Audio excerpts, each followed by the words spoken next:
Hello दोस्तों, स्वागत है आपका एलकेसर स्टडी पॉइंट में। आज का जो वीडियो है वो है यूपी वन दरोगा, जिसकी वैकेंसी अभी जस्ट आई हुई है। उसके सैलरी के डिटेल में हम लोग बात करेंगे, कितनी सैलरी मिलती है, साथ साथ जो ग्रॉस सैलरी क्या होती है और आपको इन हैंड सैलरी कितनी मिलती है, क्या यूपी दरोगा जो है उससे ज़्यादा मिलती है या कम मिलती है, इस बारे में पूरी डिटेल में आपको बात करने वाले हैं। तो वीडियो को लास्ट तक देखिएगा और कहीं भी स्किप मत कीजिएगा। साथ साथ चैनल पे नए हैं तो सब्सक्राइब कर लीजिए इसी तरीके की इंफॉर्मेटिव और लेटेस्ट न्यूज अपडेट के लिए। तो चलिए शुरुआत करते हैं। सबसे पहले बात करें लेवल की, तो ये जो यूपी वन दरोगा की जो वैकेंसी है ये लेवल है 5 का, और इसकी जो बेसिक पेमेंट होता है ये है 29,200 से, यहाँ पे आप देख रहे होंगे 29,200 से 92,300 तक। आप कहिएगा ये क्या है, तो देखिए जब आप स्टार्टिंग में जैसे ही ज्वाइन करेंगे ना तो आपका बेसिक पे रहेगा 29,200, फिर धीरे धीरे बढ़ते बढ़ते आपका ये 92,300 तक पहुंचेगा। तो अभी हम लोग बात कर रहे हैं सिर्फ इस पे, क्योंकि आप जब फर्स्ट ज्वाइनिंग करेंगे तो आपको जो फर्स्ट सैलरी मिलेगी वो इस पे मिलेगी। ठीक है, ग्रेड पे की बात करें तो 2800 का ग्रेड पे है। अब देखिए यहाँ पे पूरा डिटेल है कि जो मैंने आपको बताया 29,200, ये नहीं है कि आपको यही पैसा मिल जाएगा, इसमें कुछ बढ़ेगा भी कुछ घटेगा भी। वो सारा कैलकुलेशन कैसे होता है वो आपको बताने वाले हैं। तो देखिए 29,200 तो ये तो फिक्स है आपका। इसके बाद सरकारी जॉब में एक चीज होता है, वो होता है महंगाई भत्ता। जैसे जैसे महंगाई बढ़ता है आपको उसका अलग से भी पैसा मिलता है। इसीलिए लोग सरकारी जॉब की तरफ जाना पसंद करते हैं कि दुनिया में कुछ भी हो जाए, आग लग जाए, सरकार आपको हमेशा पैसे देती रहेगी और बढ़ा के ही देगी। इसलिए ये सारी चीज़ों पे लोगों का झुकाव ज़्यादा है। तो अब यूपी की बात करें तो यहाँ जो अभी महंगाई भत्ता चल रहा है वो 31%। हो सकता है आपके ज्वाइनिंग तक ये 34% भी हो जाए, क्योंकि अदर स्टेट जैसे बिहार में 34% चल रहा है, सेंट्रल गवर्नमेंट में 34% चल रहा है। ये सारी चीज़ें हैं। अब देखिए ये 31% जब आप कैलकुलेट करेंगे तो आपका यह कैलकुलेट किस पे करेंगे, तो देखिए जो भी कैलकुलेशन होता है ना, जो भी आपको बोनस मिलेगा या कुछ भी होता है वो होता है इस पे, जो आपका बेसिक पे है इस पे। तो बेसिक पे 29,200, इसका जब 31% हम निकालेंगे तो ये हो जाता है 9,052 रुपये। इसके साथ साथ अदर स्टेट या सेंट्रल गवर्नमेंट में हाउस रेंट का जो है वो परसेंटेज बेसिस पे होता है कि 8%, 16%, 24%, बिहार में 4, 8, 16 ऐसे है। लेकिन यहाँ पे जो आपका जो यूपी स्टेट है ये इन्होंने फिक्स कर रखा है। स्टेट इसको लोकेशन से परसेंटेज से कोई मतलब नहीं है, आपका फिक्स है 2 से 2,500 हर जो एम्प्लॉय है उसको मिलेगा। ठीक है, आप गांव में रहिए शहर में रहिए इसको फर्क नहीं पड़ता। तो यहाँ पे फिक्स अमाउंट है 2,500 मैंने डाल दिया, ये हो सकता है 2 से 2.5 के बीच में रहता है। इसके बाद मेडिकल के लिए आपको 1,000 रुपये, 800 से 1,000 रुपये के बीच आपको मिलता है। और ट्रेवल के लिए भी आपको 800 से 1,000 के बीच मिलता है, तो मैंने 1,000 इसमें डाल दिया है। इन सबको जब आप कैलकुलेट करेंगे तो आपको 42,775 रुपया बनते हैं आपके। ये है आपकी ग्रॉस सैलरी। क्या है? ग्रॉस। ग्रॉस का मतलब कि ये अभी फाइनलाइज नहीं हुआ, ये है आपकी सैलरी मानता हूँ, लेकिन आपके अकाउंट में ट्रांसफर नहीं होंगे। क्यों नहीं होंगे इस बारे में बात करते हैं।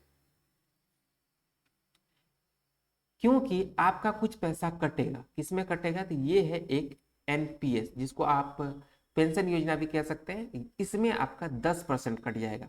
तो 10% ऐसा नहीं कि 42,000 का कटेगा। जो मैंने आपको यहाँ बताया 42,000 इस 752 इसका नहीं कटेगा। कटेगा किसका? बेसिक पे और महंगाई भत्ता। तो बेसिक पे आपका है 29,200, महंगाई भत्ता है 9,052, यहाँ पे मैंने लिख भी दिया है।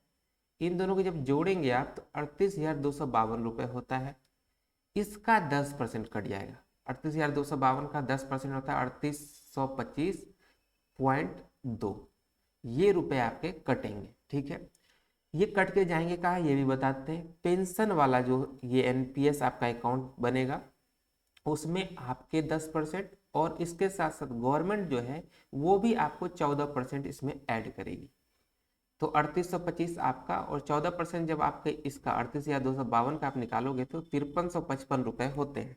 इन दोनों को जोड़ के 9,207 रुपये हर महीने आपके अकाउंट में जमा होते रहेंगे। ये मिलेगा आपको जब आप रिटायर करेंगे उसकी, तो वो बात की बात है।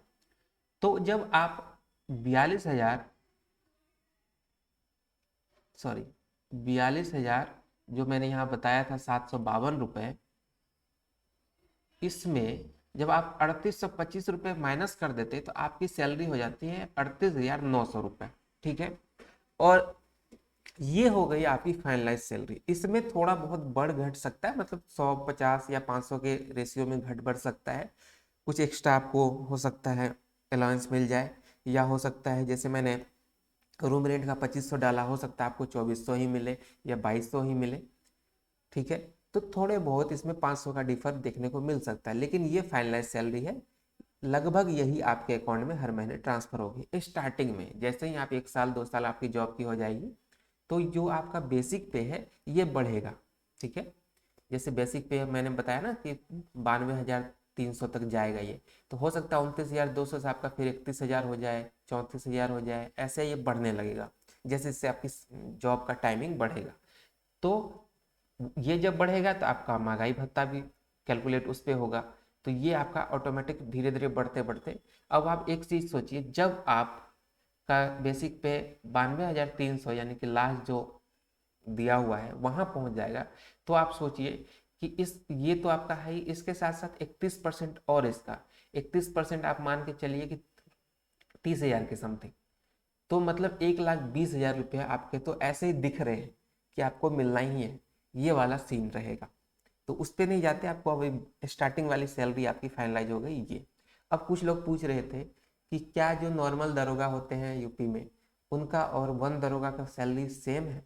देखिए, एग्जैक्ट सैलरी तो सेम नहीं है, क्योंकि उसमें अलाउंस की बात अलग हो जाती है, इसमें आपके अलाउंस कम है थोड़े से, लेकिन जो लेवल की बात करें वो लेवल सेम है, तो उसमें कोई डिफर नहीं होगा। लेकिन यहाँ 38 के बजाय उसको 39 भी मिल सकता है, ये वाला सीन थोड़ा बहुत डिफर रहता है, लेकिन कोई एक्स्ट्रा आपको एक्स्ट्रा चीज़ें नहीं मिलती। हाँ, कुछ सुविधाओं की बात करें तो उसमें थोड़े कम ज़्यादा हो सकते हैं, लेकिन पैसे में लगभग बराबर ही।